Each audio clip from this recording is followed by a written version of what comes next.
Alright guys, welcome back for another delightful video, and here in really an important moment in this class we are going to start our chapter on integrals.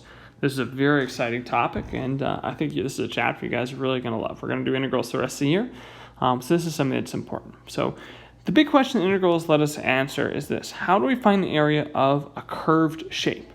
So if we have a function f of x, we call the area under the curve from x equals a to x equals b a definite integral. And what this represents is if you have some curve that looks like this, you're taking some a and some b, and you're finding the area in between those two, like that. So just what is the area from that curve down to the x-axis?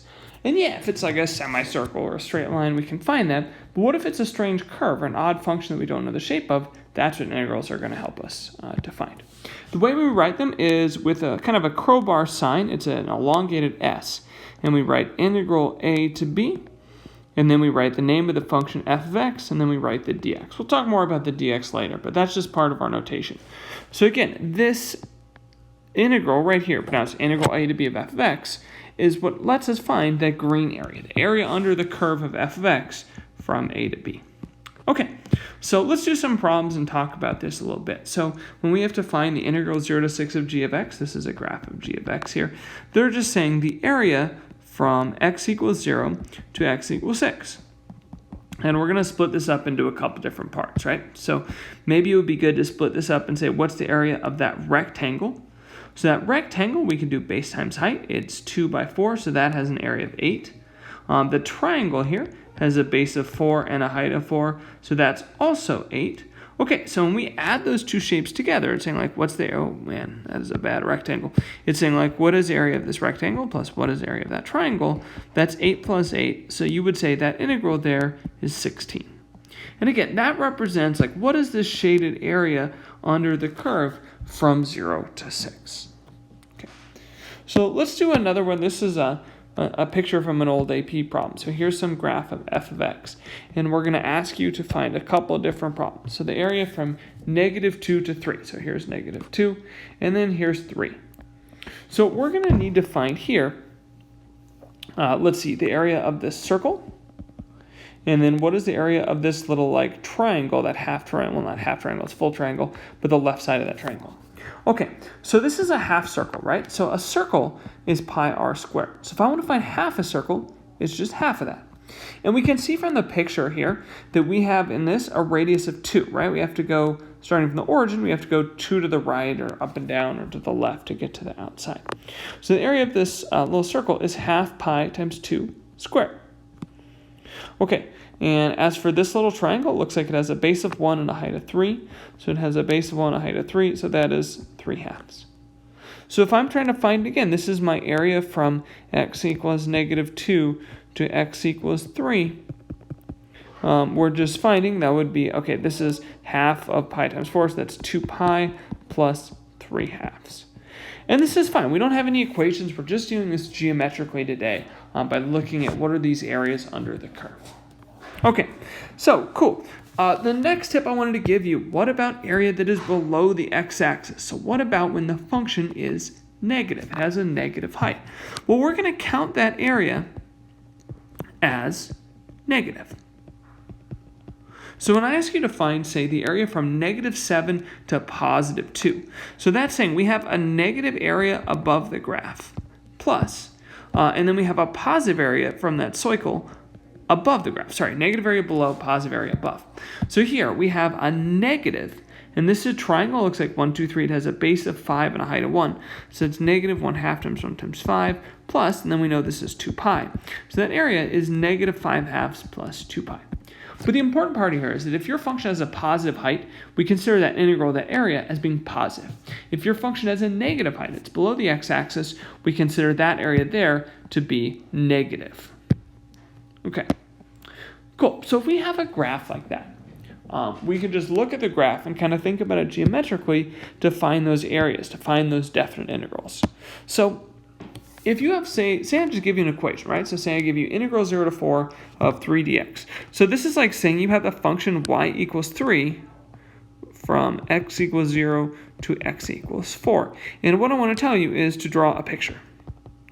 So it's saying, like, let's draw a graph of what y equals 3 looks like. Well, we know it's a horizontal line, right? Y equals 3 is a horizontal line. So if we have to find the area that goes from 0 up to 4, well, it's a rectangle. The function is y equals 3. This area has a height of 3 and a base of 4.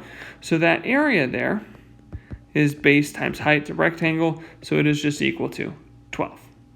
And later we're going to learn how we can calculate that using calculus, actually. But we can do that geometrically for the meantime by thinking about that picture. Same with an absolute value, right? If I give you an absolute value graph from -2 to 2, you guys know the absolute value graph makes a V shape. It's positive on both sides. And at 2, the height of the function is the absolute value 2. So at 2 and at -2, it's at the point, 2, 2, and -2, 2. So if we're trying to find these areas, we have the area from -2 to 0 there, and we have the area from 0 to 2 there. So I just going to go ahead and add those two areas together. So on the left, we have a base of 2 and a height of 2. On the right, we have a base of 2 and a height of 2. So that's 2 plus 2. So that area is 4. So that gives you the integral of that absolute value. Okay. The other thing I wanted to show you, this is kind of a cool trick here. The integral from 2 to 2 of ln of cosine of x squared. Do you know what the graph of ln of cosine x squared looks like? I don't either. Cool. But the great thing is it doesn't matter, right? Who cares what it looks like? Because in this part, we're going from 2 to 2. So if I start at 2 and I end at 2, do you agree? If I find the area from 2 to 2, there's no width. So if you have the same bounds, are called the bounds, on the top and the bottom, what that means is that you have 0 area. So this integral is equal to 0. So anytime you see the same number on top and bottom, that has a 0 area. So just to clarify what the a and the b are, right? The a is called your lower bound or your left bound. It's the leftmost part of that. The b is the upper bound or the right bound of the function. Okay. Cool. So that's how you can find some integrals here. What I wanted to do in the back was talk about just some characteristics of these, some properties of these integrals. Well, what if you switch the bounds, right? So what if I go from, instead of 1 to 8, what if I go from 8 to 1? Okay, so if the integral 1 to 8 of f of x is 6, then the integral 8 to 1 actually turns out to be -6. So the key idea here is that if you switch the bounds, the sign flips.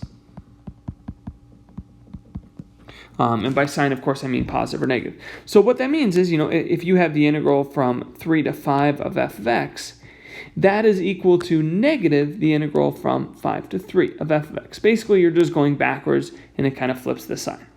Just like going upside down flips the sign as well to be a negative area. Okay, so that's a key rule to remember. That'll come up throughout the year for sure. What about splitting it up? So can I split something up from 1 to 8 into 1 to 4 plus area from 4 to 8? Yes. I mean, hopefully this makes sense to you, right? If we took a look at these areas, like that's what we did, right?